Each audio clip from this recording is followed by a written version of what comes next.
नमस्कार दोस्तों, सबका साथ सबका विकास ये स्लोगन सुनने में जितना लुभावना लगता है, शायद ज़मीनी हकीकत इसके इतर है।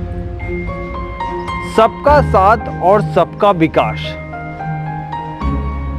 मैं एक छोटा सा पॉइंट उठा के आपको दिखलाना चाहता हूं। हमारे देश में 2011 में एक योजना चलाई गई।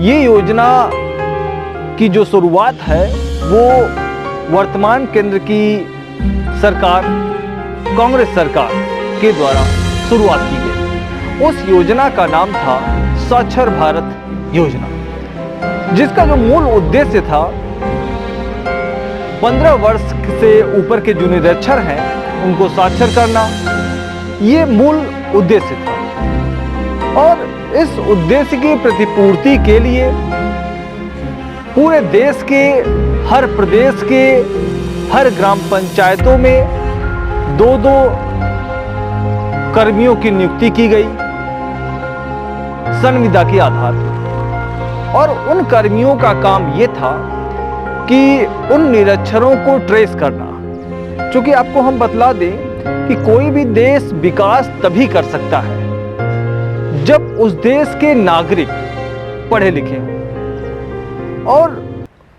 पढ़ेंगे तब जब उनको उस तरह की चीज़ें या उस तरह के अभियान चलाए जाएंगे। इसी दृष्टि से सरकार ने इस योजना का शुभारंभ किया और इस योजना की रूपरेखा तैयार की गई, जिनमें हर ग्राम पंचायतों में 2-2 कर्मियों की नियुक्ति की गई। और उस नियुक्ति में आप देखेंगे एक महिला को जरूर स्थान दिया गया। वर्तमान समय में आप देखेंगे कि महिला सशक्तिकरण की बात हो रही है, वो भी अभी फिलहाल 10 सालों में उसकी प्रतिपूर्ति करने की बात कही जा रही है। लेकिन जब ये योजना साक्षर भारत मिशन की योजना चली तो उस समय जो रूपरेखा थी, उस रूपरेखा में महिलाओं को भी पूरी तवज्जो दी गई उस समय की कांग्रेस पार्टी की सरकार के द्वारा। और उस योजना का, जो साक्षर भारत मिशन की योजना है, उस योजना का मूल उद्देश्य था 15 साल से ऊपर के जो भी निरक्षर हैं उनको ट्रेस करना और उन्हें शिक्षित करना, कम से कम पढ़ना लिखना और सीखना बोलना उन्हें बताना। और इस अभियान की शुरुआत तो हो चली, होते होते होते होते बीतते बीतते और कामयाबी के शिखर को पार करते करते समय आया 2018 का। मैं बात कर रहा हूं 31 मार्च 2018। और सरकार उस समय थी किसकी, आप सभी को पता होगा। सबके खातों में 15-15 लाख रुपए आएंगे, उन्हीं की सरकार थी। और हुआ क्या, साक्षर भारत मिशन योजना को पूरी तरीके से ब्लॉक कर दिया गया।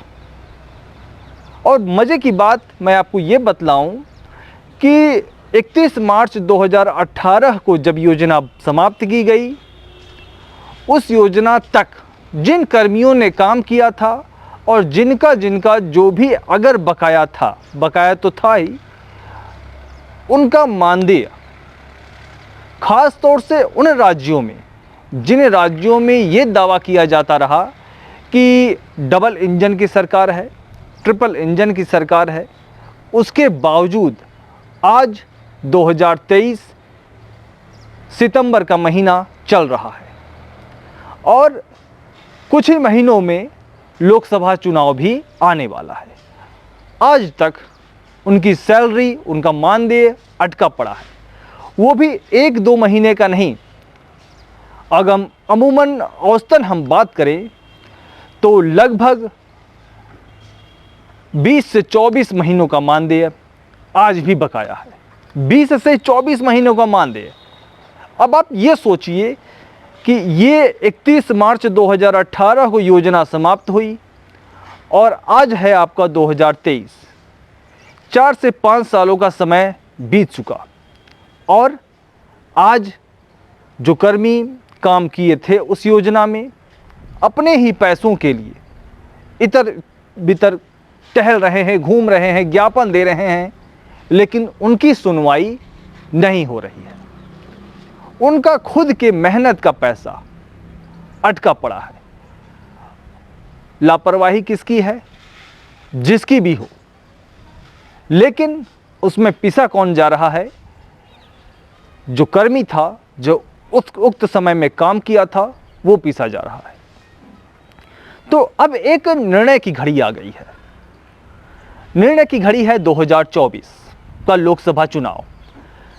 2024 के लोकसभा चुनाव में खासतौर से वो शोषित कर्मी जो इस मेरी वीडियो को किसी भी प्लेटफॉर्म में अगर देख रहे हैं तो आप ध्यान दें, 2024 के लोकसभा चुनाव में आपको अपना निर्णय या अपनी जो शक्ति है जिसे आप मतदान के रूप में प्रयोग करते हैं, उसका प्रयोग सही जगह पर करके दें और उस सरकार को मुंहतोड़ जवाब दें कि जिस सत्ता को जनता चलाती है, जनता के द्वारा चुना जाता है, उस सत्ता को जब चाहे तब जनता ही दरकिनार करते हुए हटा भी सकती है।